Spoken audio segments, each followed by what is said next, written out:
ایک صحابی تھے جوان 12-14 سال عمر, عشق لگا سی کھیڑا کھیڑ دی میں. 12-14 سال عمر تو ہر وقت حضور کے پاس رہتے تھے. صحابہ کہتے ہیں ہم نے سوچا ہر وقت ہی رہتا ہے. ایک دن نبی پاک صلی اللہ علیہ وسلم نے کہا ان کو ذرا بتاؤں تو صحیح ہے مجھ سے پیار کتنا کرتا ہے.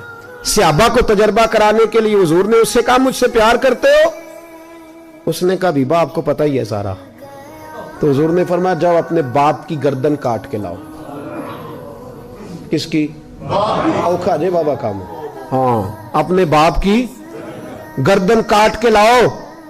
12-14 سال عمر, چھلانگ لگائی. مسجد نبوی کے دروازے پر مولا علی شیر خدا کھڑے تھے. ان کی گردن میں تیر کمان تلوار تھی, کھینچی تلوار. اور جب دوڑے نا جذبات میں تو حضور نے فرمایا اسے پکڑ لاؤ, اس نے سچ مچ کاٹ کے لے آنی ہے. لے آؤ پکڑ کے. عاشق نزاکت جانتے ہیں. حضرت طلحہ بن برا بیمار ہو گئے. بیمار, دن میں 2 دفعہ میرے نبی تیمارداری کرنے جاتے. 2 دفعہ. اللہ کرے وہ بیماری میں ہی آ جائے. چر ہویا مینو ترلے لیندیاں کدی موڑ میرے ول واگاں, خواب میری وچ ایک وار جہاں میں ساری عمر نہ جاگاں.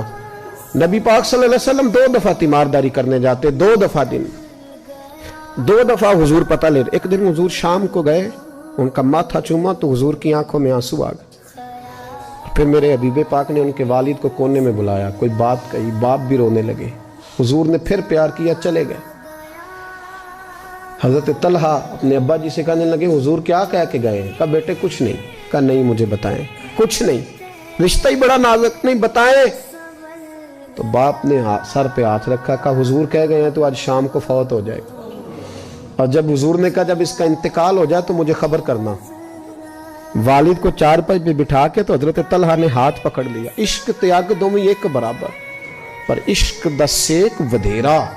اگ تے ساڑے ککھ تے کانے, عشق ساڑے تن میرا. او اگ دا دارو میہ تے پانی, مینوں کوئی دسے عشق دا دارو کیڑا. بلے شاہ اتھے کچھ نہیں بچدا جتھے عشق ہوراں دا ڈیرا. ہاتھ پکڑا باپ کا اور کہنے لگے ابا جی ایک وعدہ کرو, رات کو جب میں فوت ہو جاؤں تو نبی پاک کو اطلاع نہیں دینی. خبر. کہا بیٹے حضور کہہ گئے ہیں دینی ہے, تو کہتا نہیں دینی, کیوں؟ عاشق نزاکت جانتے ہیں. اگرچہ 12-14 سال عمر تھی پر عشق پکا تھا نا, نزاکت سمجھتے تھے. کہنے لگے ابا جی جن گلیوں سے حضور نے گزر کے آنا ہے وہ یہودیوں کی گلیاں ہیں. ایسا نہ ہو میرے جنازے کی خاطر حضور گزرے اور کوئی میرے نبی کو تکلیف دے دے, اس لیے خبر نہیں کرنی مصطفیٰ کو. آپ جنازہ پڑھ کے دفنا دینا. رات کو انتقال ہوا, باپ نے جنازہ پڑھا, دفن کیا. سارا کچھ جاننے والے رسول آئے. کہا مجھے بتایا کیوں نہیں؟ عرض کی محبوبہ.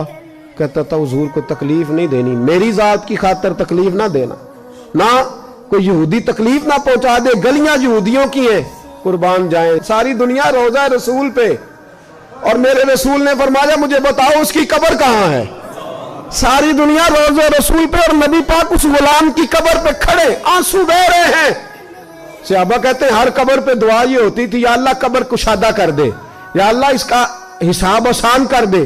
یہاں دعا بھی انوکھی, اس کے لیے دعا بھی انوکھی, رشتہ ہی بڑا نازک ہے.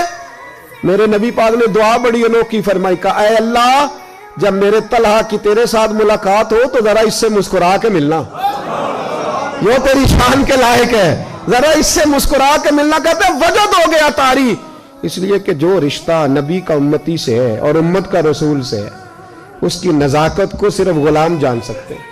غلام جان. میں نے پچھلے جمعے بھی کہا تھا, مجھے ایک شخص کہنے لگے آپ بتیاں لگاتے ہیں, جھنڈیاں لگاتے ہیں. میں نے کہا بس نہیں چلتا, ہم تو تارے بھی لگا دیں, ہمیں ہمارا پتہ ہی نہیں. میرا دل کرتا ہے گلی گلی پھروں اور یہ نعرہ لگاؤں جان ہے عشق مصطفیٰ, روز فضو کرے خدا, جس کو ہو درد کا مزہ وہ نازے دوا اٹھائے کیوں, اور پھر کے گلی گلی تباہ ٹھوکریں سب کی کھائیں کیوں.